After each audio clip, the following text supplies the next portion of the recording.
patriotism, faith, national unity, education, fiscal responsibility, civility, the values that define America. Fascinating stories and talks from America-loving patriots dedicated to preserving freedom, opportunity, and justice. Welcome to the Friends and Fellow Citizens podcast.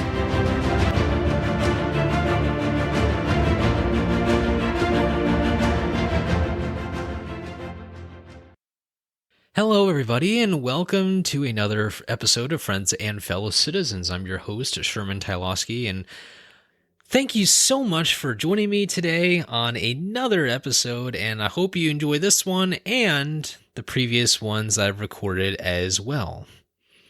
From the very beginning of Friends and Fellow Citizens in the end of August up until now, this is episode 22. And I first of all want to wish all of you a very happy and warm MLK long weekend.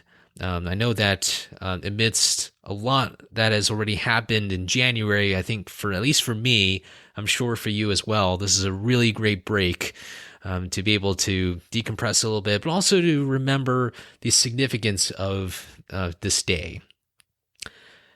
Today we're commemorating Dr. Martin Luther King Jr., who, of course, is one of the most iconic American civil rights heroes of all time.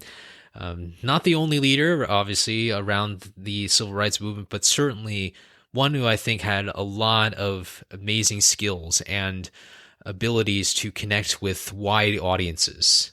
And notably, of course, on August 28th, 1963, he delivered his I Have a Dream speech. And I will revisit that speech later today to just read over and to listen again to the words of Dr. King and to reflect a little bit about how we can apply those words and that philosophy into today's world and today's actions. Now today it's usually an interview show, and I did a Q&A this last time, but a lot of you have already reached out to me saying that you really enjoyed that special Q&A section. And I knew that there were some questions that I didn't get to in that previous episode because I wanted to make sure that it wasn't too long for all of you. So this will be kind of a second Q&A or part two, whatever you want to call it. But we'll call this a second Q&A. And I like to kick off and get started on the Q&A section right here to start the weekend, a long weekend. I know that there's some questions that I fully can't answer at this point, not just because there is a bit of a confidentiality aspect to it, but also because there's a lot of unknowns. We're still trying to work out what the details are. We have not maybe have seen the clear timeline for, say, the confirmation hearings for a lot of the nominees for the incoming Biden administration. But we'll get to that as we go along, and they'll certainly be, I think, an integral part of understanding not only the Biden administration itself, but kind of where the country will be potentially going as we continue, as we try to vaccinate as many people as we can as we go through the pandemic, but also through a number of security issues. And this leads me to my first question here. This is a question that I wrote up personally just because it's really a conglomeration of what a lot of you have been asking me. And that is, what is the atmosphere like in D.C. at this moment? Now, as some of you may know, I am currently in Washington, and of course this podcast is based in Washington, D.C. Currently living in a small place here in the city of the nation's capital, and it's a very surreal feeling. I mean, I want to say that, with the events of January 6th, the storming of the Capitol, as you may have heard, that day still looms over us, obviously, not just in the Capitol, but across the nation, perhaps across the world. Still looming on. There is a sense of frustration, obviously, with the political system. There's a lot of people who, I'm not talking about the rioters. I'm talking about the people who work every single day to keep the government running, whether we like a policy or not. It's no secret, and it's certainly something you can't ignore when I say that there's a number of people who are keeping this country going, in one capacity or in multiple capacities. And there's this a bit of a disappointment, a huge disappointment, and a sense that maybe some people, I can't speak for everybody, but I do think that there's some people who feel very isolated from the political system. I see people who may have dedicated a number of years. Maybe they had certain expectations coming into DC. Certainly the new ones who are here in the city, they might be feeling a little bit different because of what happened on January 6th. And you can't really blame them. I mean, it is a robust system. I mean, look at the electoral college votes that continue to occur, continue to proceed after the Capitol was secured. I mean, it's just an extraordinary feat. I mean, I cannot begin to thank the congressional leaders enough for what they did on that night. That's really going to be an historic night. You will see when we read in the history books. That's going to be one of the most momentous feats of American democracy that we will ever see. And the general feeling in DC at the moment, this episode is being recorded on January 18th. The inauguration is on the 20th, obviously. And I think people just want to move on, and I don't say that as in a strictly political sense. So, whether or not you voted for Joe Biden, there's just people knowing that there's new things on the horizon. There's going to be a new administration. There's going to be some people moving out. I mean, DC doesn't have a mass exodus or anything when there's a new administration.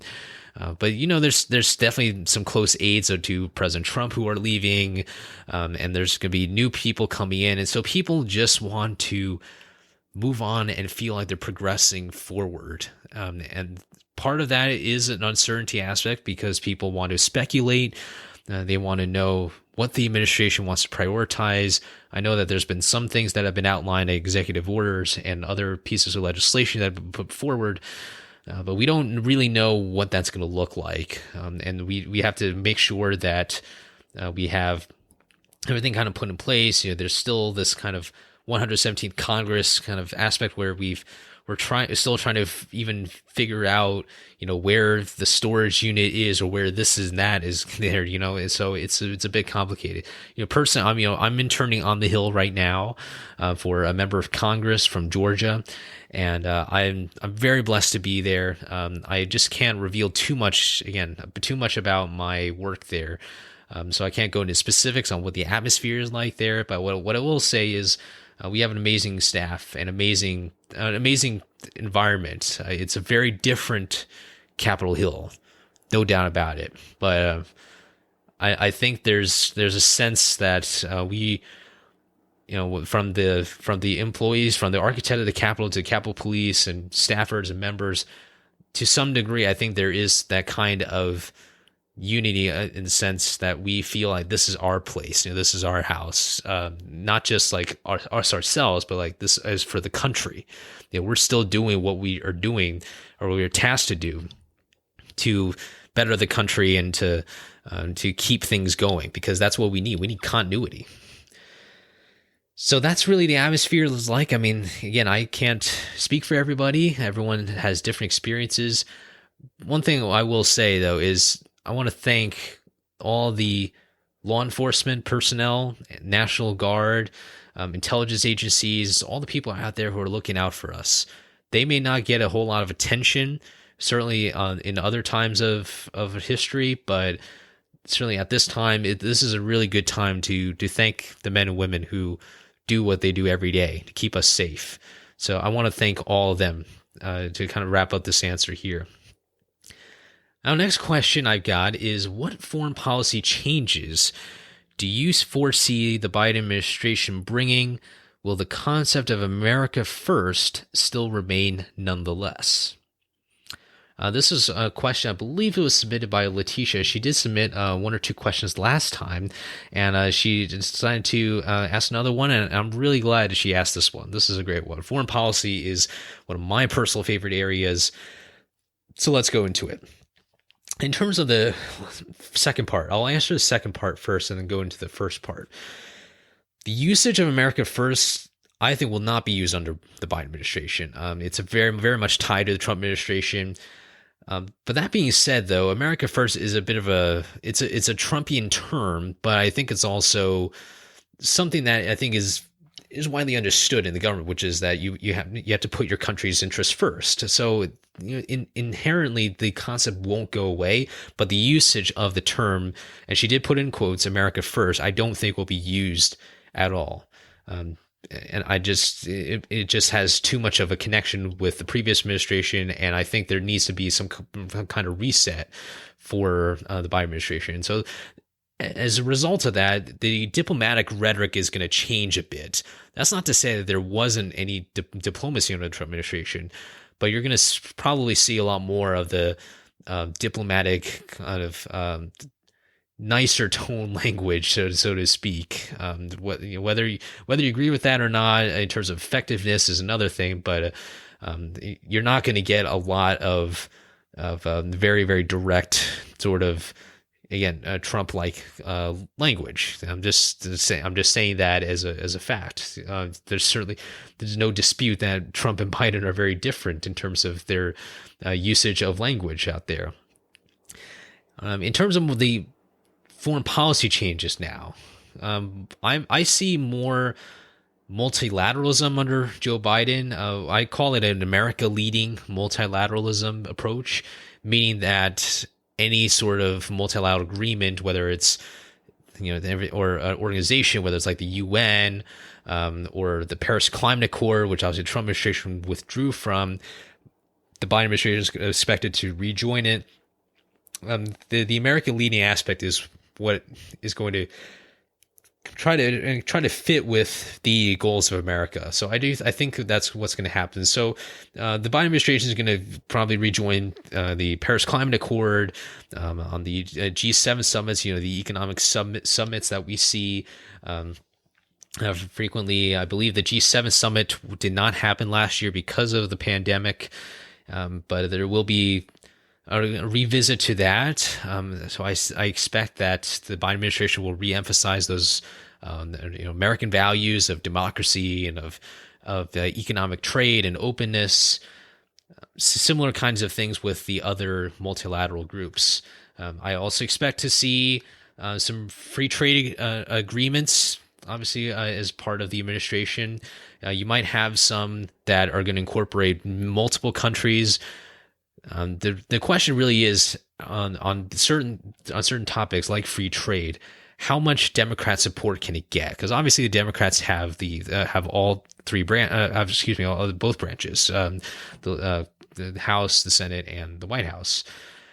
Some on the Democrat side do not like this idea of, for example, a Trans-Pacific Partnership, which was a proposed free trade agreement that was signed by a number of Asian countries, was not signed onto by President Trump when he first came to office in January 2017.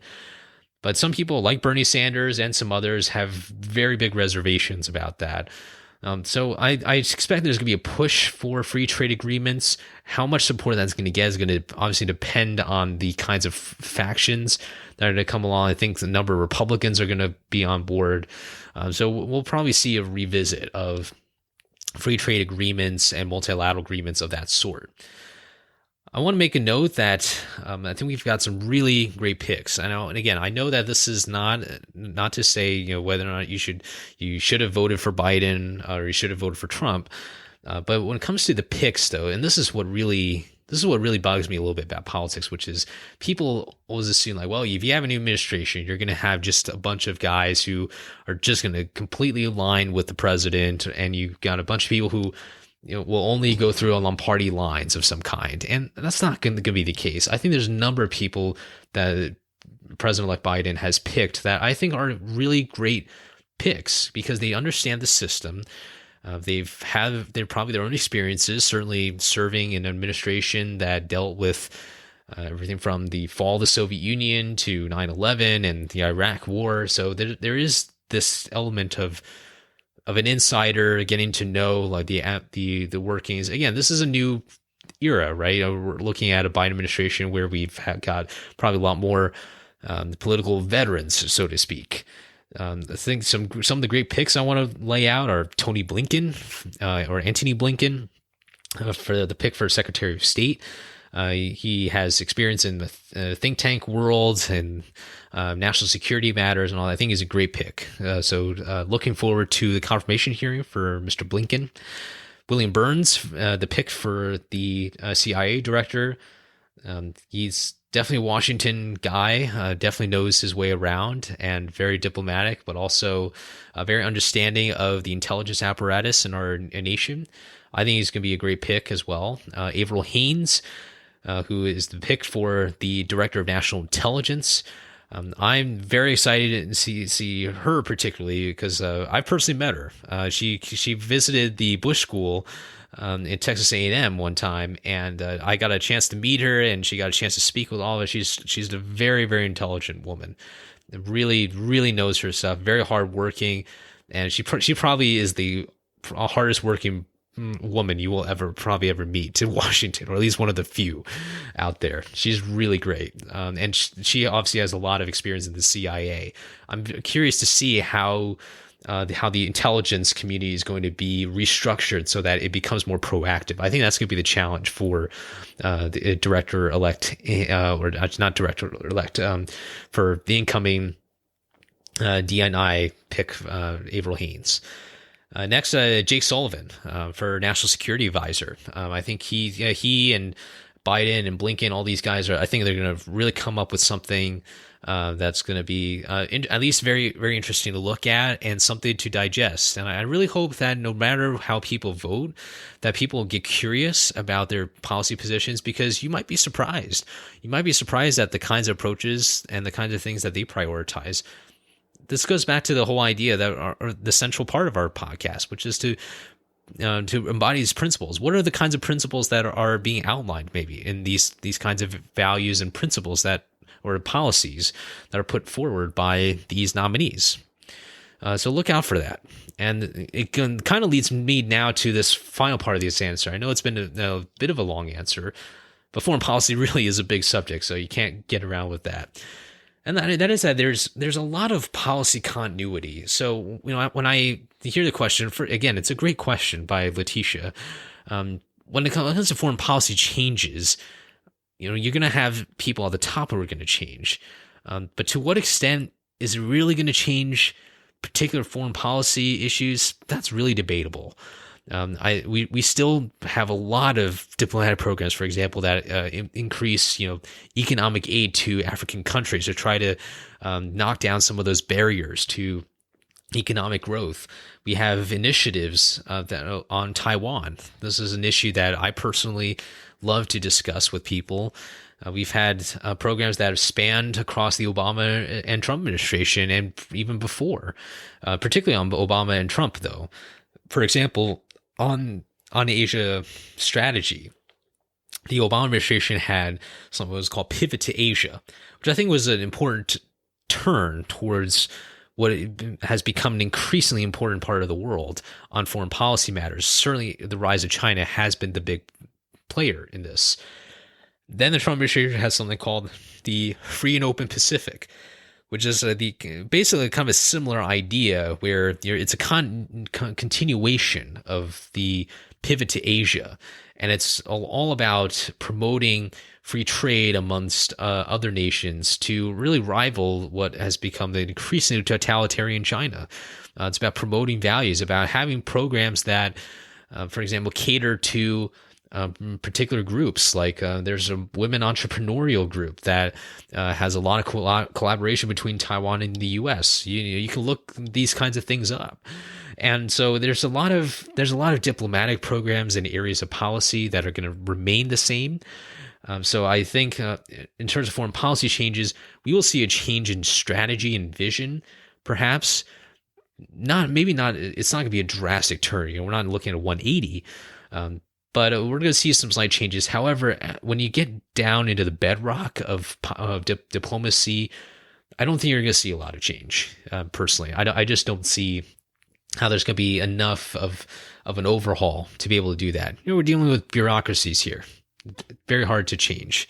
whether you like or hate them. I don't think we are really any fans of bureaucracies, but this really shows that foreign policy is very much something that really just has to span across administrations. I know that every administration has their priorities, and that there are accomplishments in every administration, but some it's going to take years. It would take years, and it take generations perhaps to be able to change.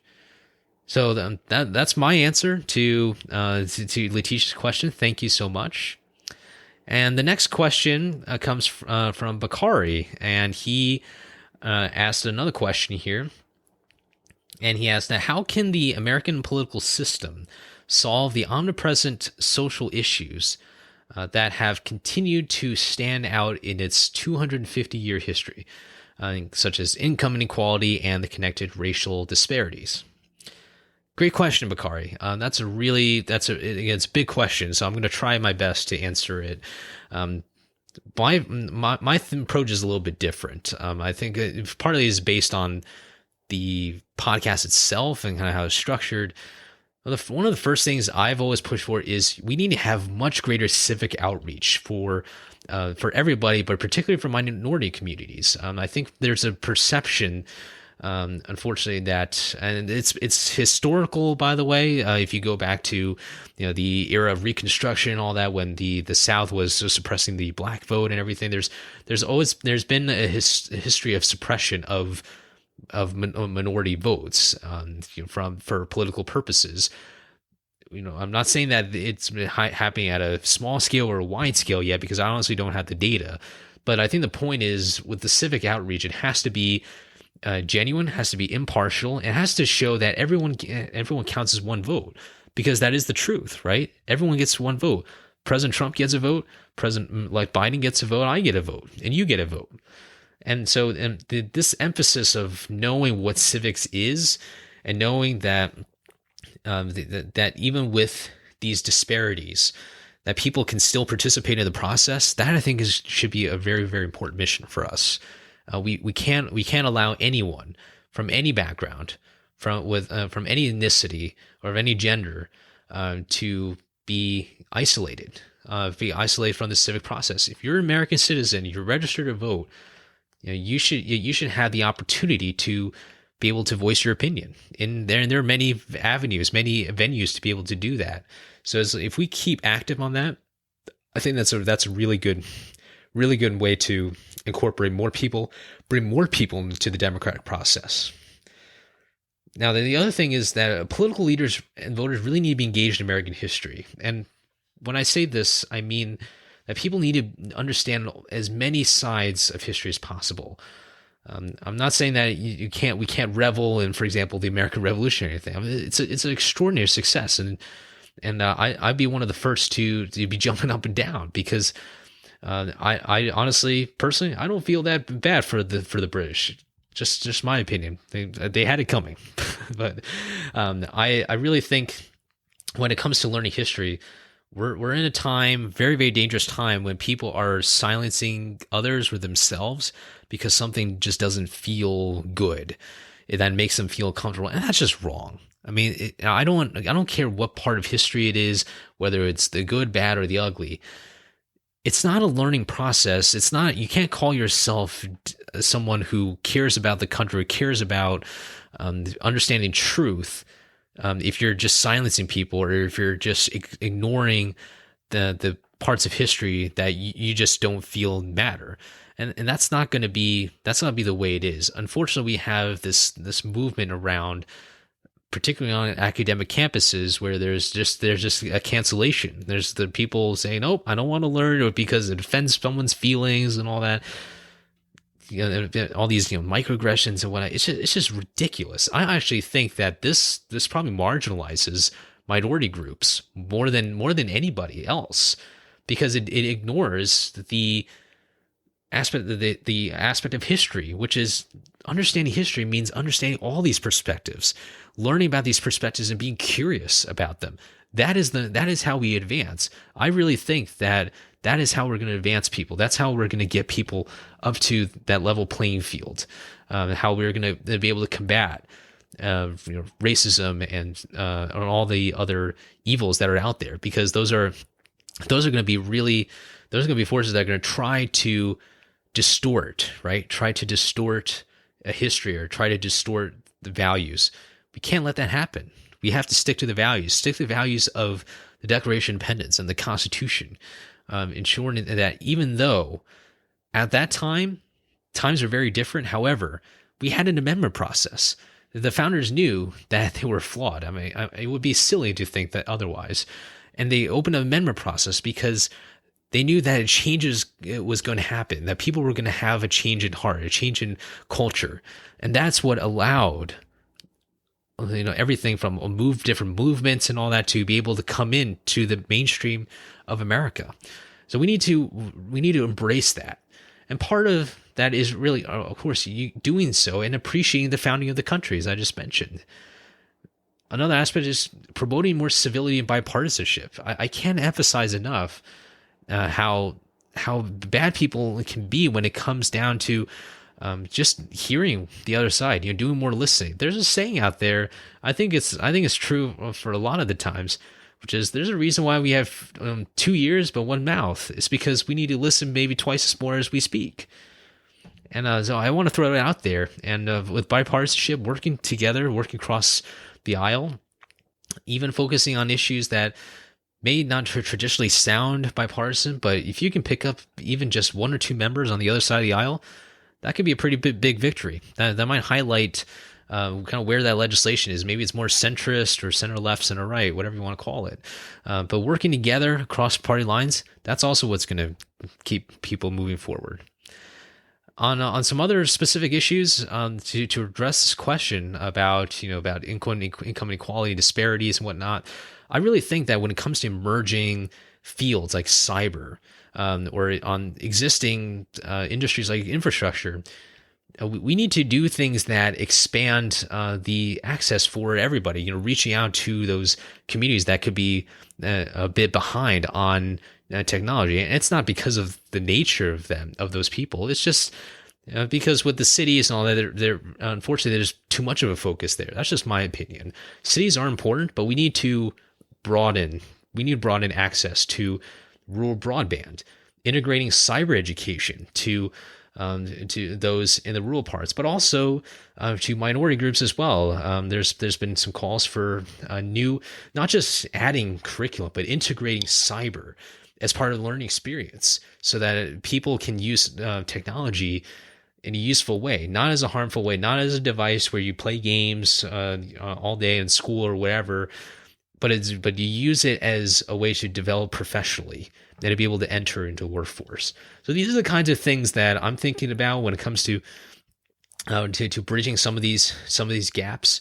When you have knowledge gaps that can really distance people, and unfortunately across perhaps different demographics, there's no question we have to be a lot more focused on what the goal is, and we have to be focused on providing the tools necessary so that people from all groups, from all backgrounds in America can succeed. And now my final, it's kind of a two question sort of thing, where I've combined two questions here.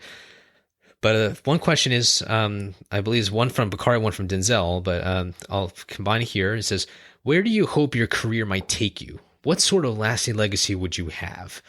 The other question is, what is your calling in life? What are you striving to pursue and achieve, and for what reason? I'll keep this very brief. In my calling, I want to live a life that's about living for others and not myself. I want to be at a point where I don't have to think about myself really, except for survival purposes. I want to live for my family, my friends, my neighborhood, my community, and my country, because I believe they need me just as I need them. And I want to make the country better off than the one I was born in. I know that there's certain benchmarks that some people are like, well, make the country better than when you found it.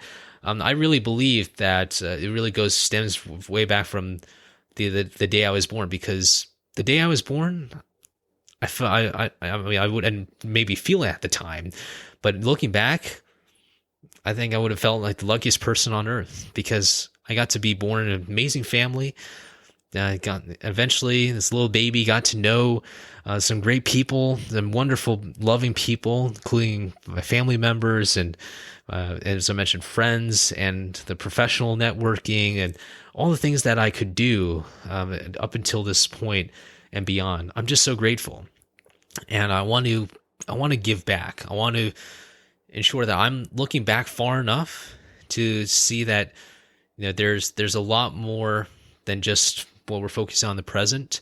There's a lot of issues that we have to solve, and I'm not afraid to look back at those days when I feel like maybe life was a lot simpler, to say the least. Back in the 90s, I'm a 90s kid. I grew up really mainly in the 2000s, but I was born in the 90s, and I just feel like looking back at some of those, some of that history in the 90s. Looking also at some of the political events that have happened. As a politics person, I'm very curious about these sort of things.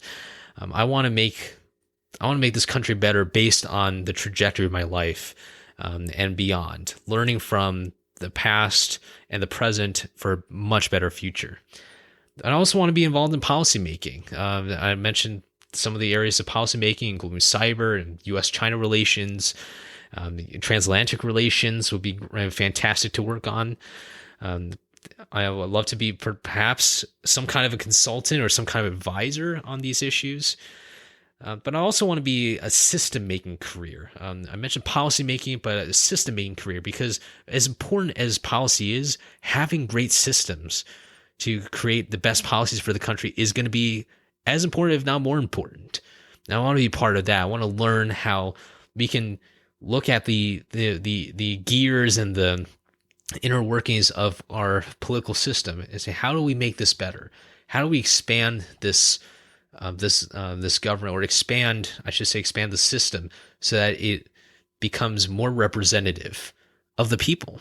How do we incorporate more views with a growing population, 330 million plus people in this country? There's a lot of work that needs to be done to make sure that we're representing as many people as we can, while also ensuring that the people who elect our representatives are represented at the very best in their by their respective representatives and senators, as well as the president of the United States, obviously. And the last thing I'll say is I'm looking at running for office. I don't know where that's going to be or when that's going to be. But we will see. But I want to first focus on what needs to happen, which is to build that tool set, build that foundation where I learn how to connect with people. Connecting with all of you is one of the greatest lessons that I can ever have. I am so grateful every single time I have an episode with all of you that I get to share with you not just my thoughts, but I also love to hear from you. And that's why I love doing what I do every single week. It's a commitment that I signed up for, and I haven't. As I continue, I haven't looked back.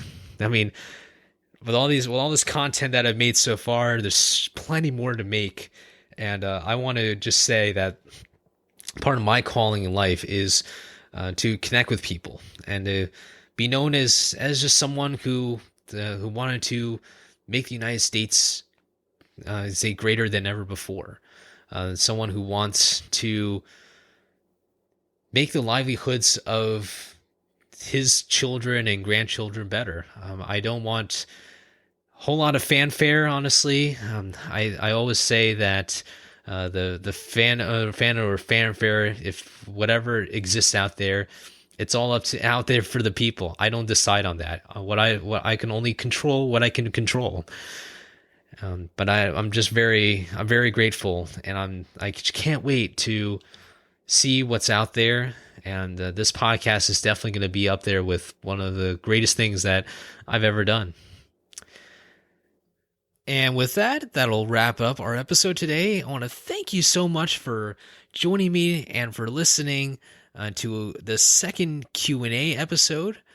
And I hope you enjoyed it, and look forward to future Q&A segments and episodes. I can't wait to continue the series. If you want to submit a question, go onto my website, ShermanTytalowski.com, go to the contact section, and you can submit a question. You might have a chance to have your question featured on a future Friends and Fellow Citizens episode. So I wouldn't miss that if I were you. But if I were to ask myself a question, that would be weird. So you would have to do it for me. Once again, next week, we will be back with a solo show. We've got more guests coming in 2021. I guarantee you they will be coming, and we're going to have a lot of fun. And we're going to soak up a lot of knowledge, and we're just going to have a great time. Make sure you subscribe. Take care. Have a great week, and I'll see you next time.